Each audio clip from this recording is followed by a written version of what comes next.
अक्सर जो लोग आत्म साक्षात्कार और ध्यान के मार्ग पर होते हैं, उनका मन ब्रह्मांड की गहराइयों में खोया रहता है। वे दुनिया के छल कपट से अनजान हर चेहरे पर आसानी से विश्वास कर लेते हैं। और फिर शुरू होता है एक भयानक मानसिक युद्ध। एक तरफ संसार का कड़वा धोखा और दूसरी तरफ खुद से ही लड़ता हुआ साधक का मन। विचार आता है, मैंने ऐसा क्यों किया? क्या मेरी आध्यात्मिकता ही मेरी सबसे बड़ी कमजोरी बन गई है? यह द्वंद्व इंसान को भीतर से तोड़ देता है। लेकिन रुकिए, यह आपकी कमजोरी नहीं है। जब मन और श्वास ईश्वर की ओर उठ रहे होते हैं, संसार से ध्यान हटना स्वाभाविक है। यह दर्द सजा नहीं, बल्कि कृपा है, जो आपको माया का असली सच दिखा रही है। आखिर कैसे बचें इस पीड़ा से? कैसे पाएं वह सच्चा वैराग्य जो आपको हर धोखे से ऊपर उठा दे? कुछ गुप्त यौगिक क्रियाएं, शून्यता का वह रहस्य जो आपके अचेतन मन की पीड़ा को मिटा दे। आइए इस गहरे सफर पर साथ आगे बढ़ते हैं। प्रकरण 9। प्रश्न 2। उड़ान प्राण के आरोहण के लिए मन का लोप आवश्यक है, परंतु क्षैतिज जीवन में मन को पूर्ण जागरूक होना चाहिए। यह मन का झूलता हुआ द्वंद्व ऊपर उठने के लिए अचेतन अवस्था और संसार में व्यवहार हेतु पूर्ण चेतना साधक के लिए दुख का कारण बनता है। तब उसे क्या करना चाहिए? इस गंभीर स्थिति से निपटने का उपाय क्या है? उत्तर: यह एक अत्यंत व्यावहारिक समस्या है जो किसी भी सच्चे आध्यात्मिक साधक को तब आती है जब वह सामाजिक वातावरण में रहते हुए आत्म साक्षात्कार के दिव्य पथ पर चल रहा होता है। सामान्यतः जनसाधारण को ऐसी समस्याओं की जानकारी नहीं होती। केवल वही कुछ बिरले साधक जो आत्म साक्षात्कार की दिशा में आगे बढ़े हैं, उन्हें सामाजिक व्यवहार और सांसारिक कार्यों में इस प्रकार की गंभीर मानसिक स्थितियों का सामना करना पड़ता है। ऐसे साधक दूसरों पर विश्वास करते हैं, बिना यह जाने कि सामने वाले व्यक्ति के भीतर स्वार्थ छिपा है।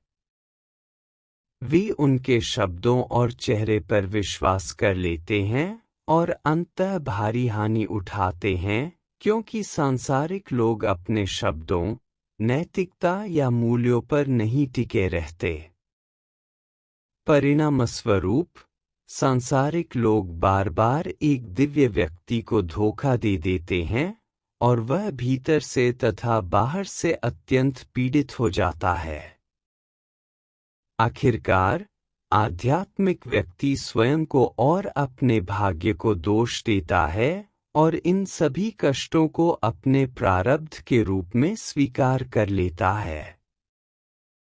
यह इसलिए होता है क्योंकि वह मन का उपयोग किए बिना ही कार्य कर बैठता है, जैसे कि उसका मन संसार के व्यवहार में अनुपस्थित हो गया हो और आत्मा में लीन होकर ऊपर की यात्रा में लगा हो। वह संसार में रहते हुए भी पूर्ण जागरूकता से कार्य नहीं करता, मानो वह निरंतर ब्रह्मांड की ओर उन्मुख है। इसके विपरीत सांसारिक लोग हर बात की पूर्ण छानबीन करते हैं और तभी किसी पर विश्वास करते हैं। और यदि कभी वे भी धोखा खा जाएं, तब भी उनके पास लड़ने और जीतने की पूरी क्षमता होती है, क्योंकि वे भी उसी संसार के ढांचे के लोग होते हैं और सारी चतुराइयों से परिचित होते हैं। परंतु एक आध्यात्मिक व्यक्ति इन संघर्षों से भीतर ही भीतर टूटने लगता है, क्योंकि उसकी आध्यात्मिकता उसे बेवजह झगड़ने की अनुमति नहीं देती। वह सब कुछ ईश्वर की इच्छा मानकर चुपचाप सहता है। वह मौन, करुणा और धैर्य से अपनी गलतियों को स्वीकार करता है। एक साधक की मानसिक स्थिति तब अत्यंत द्वंद्वपूर्ण हो जाती है। उसका मन स्वयं से ही लड़ने लगता है। वह सोचता है कि उसने ऐसा क्यों किया। वह स्वयं को मूर्ख मानने लगता है और यह सोचता है कि वह किसी और तरह से व्यवहार कर सकता था। वह स्वयं की आध्यात्मिकता को दोष देने लगता है, जो उसे इतना निर्बल बना देती है कि वह प्रतिक्रियात्मक नहीं बन पाता। मैं, मेरा, मुझ जैसा, ये सारे भाव उसके विरुद्ध खड़े हो जाते हैं। वह गलती स्वीकार करता है, लेकिन इसे ईश्वर की इच्छा मानकर अपने को सांत्वना देता है कि शायद इससे भी बुरा हो सकता था। फिर भी उसका सूक्ष्म अहंकार उसे बार बार याद दिलाता है, और यही मानसिक पीड़ा का कारण बनता है। यह द्वंद्व उसके चेतन और अचेतन मन के बीच होता है। वह बार बार स्वयं को शांत करने की कोशिश करता है, परंतु उसकी यादें उसे पीड़ा देती रहती हैं। इसके विपरीत, सांसारिक व्यक्ति केवल एक बार पीड़ित होता है और फिर उस पर प्रभाव नहीं रहता। सूक्ष्म अहंकार आध्यात्मिक व्यक्ति में और गहराता है। वह भावनात्मक, मानसिक और शारीरिक रूप से विचलित हो सकता है। उसका श्वास चक्र और रक्त संचार गड़बड़ा सकता है। उसकी सामान्य आध्यात्मिक क्रियाएं भी अस्त-व्यस्त हो जाती हैं। उसके अचेतन मन की भूमि पीड़ा की सबसे बड़ी जड़ बन जाती है। क्योंकि वह किसी और को दोष नहीं दे सकता, उसकी पीड़ा उसे शारीरिक और मानसिक रूप से बीमार बना सकती है। सांसारिक व्यक्ति ऐसे समय में एकमात्र ध्रुव पर कार्य करता है, उसके विचारों में कोई द्वंद्व नहीं होता। लेकिन आध्यात्मिक व्यक्ति के चेतन मन में सकारात्मकता होती है, जबकि अचेतन मन में नकारात्मकता। इस विरोध के कारण उसकी भावनाएं और बुद्धि टकराने लगती हैं और मानसिक समझता टूट जाती है। उसकी आंतरिक पीड़ा को शब्दों में व्यक्त नहीं किया जा सकता। ऐसी अवस्था में कुछ आध्यात्मिक तकनीकें अस्थायी राहत दे सकती हैं, जैसे पहली है शून्य का विधि। पूरी श्वास को बलपूर्वक बाहर निकालकर शरीर में शून्यता उत्पन्न करना, जिससे नवीन ऊर्जा प्रविष्ट होती है और अचेतन की स्मृतियां कमजोर होती है। दूसरी विधि है लंबा श्वास प्रश्वास। इससे फेफड़ों में शून्यता उत्पन्न होती है और शरीर में दिव्य ऊर्जा का संचार होता है। यह चेतन और अचेतन मन के बीच के संबंध को तोड़ने में सहायक होता है। तीसरी विधि है मस्तिष्क में जमी हुई श्वास को हटाना। यह क्रिया योग का भाग है। इससे मस्तिष्क में जमी हुई अशुद्ध वायु निकलती है और तंत्रिकाएं पुनः सक्रिय हो जाती हैं। चौथी विधि है नेत्रों को बंद कर भौहों को मिलाना। इससे आज्ञा चक्र पर दबाव बनता है और मन में जमे विचार समाप्त होने लगते हैं। इन विधियों से अस्थायी शांति प्राप्त होती है। इन्हें बार बार दोहराने से साधक का मन अधिक आध्यात्मिक और शक्तिशाली बनता है और वह दुखों को सहने में अधिक सक्षम बनता है। आत्मिक स्तर पर साधक को यह सोचना चाहिए कि यह दुख ईश्वर की कृपा है, आत्मोन्नति के लिए और भविष्य में सावधानी की सीख देने के लिए। यह सब शायद प्रारब्ध है जिसे टाला नहीं जा सकता।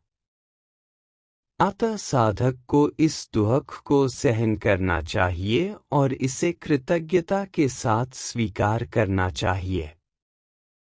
संभवतः उसी समय माया ने उसकी बुद्धि और विवेक को हटा लिया था ताकि वह अनुभवों से सीखे और अधिक परिपक्व हो सके। मूल रूप से दुख की स्थिति में अतीत की स्मृति साधक को पीड़ा देती है। वह कारण खोजता है और मानसिक द्वंद्व शुरू हो जाता है। मन चाहता है कि वह सांसारिक निर्णय भी ले सके और परमात्मा को भी प्राप्त करे, परंतु जब तक शरीर है, श्वास है, तब तक आत्मा पूर्णतः नहीं प्रकट हो सकती। इसलिए श्वास की उपस्थिति में लिए गए निर्णय पूर्ण नहीं हो सकते। समाधि की अवस्था, जब श्वास रुक जाती है, वही वास्तविक निर्णय की अवस्था होती है। सभी प्रमुख निर्णय तर्क, इच्छा और मोह से नहीं, बल्कि बोध और वैराग्य की अवस्था में ही लिए जाने चाहिए। सारांश में, मन कभी भी पूर्णतः सकारात्मक नहीं हो सकता क्योंकि उसका भोजन श्वास है।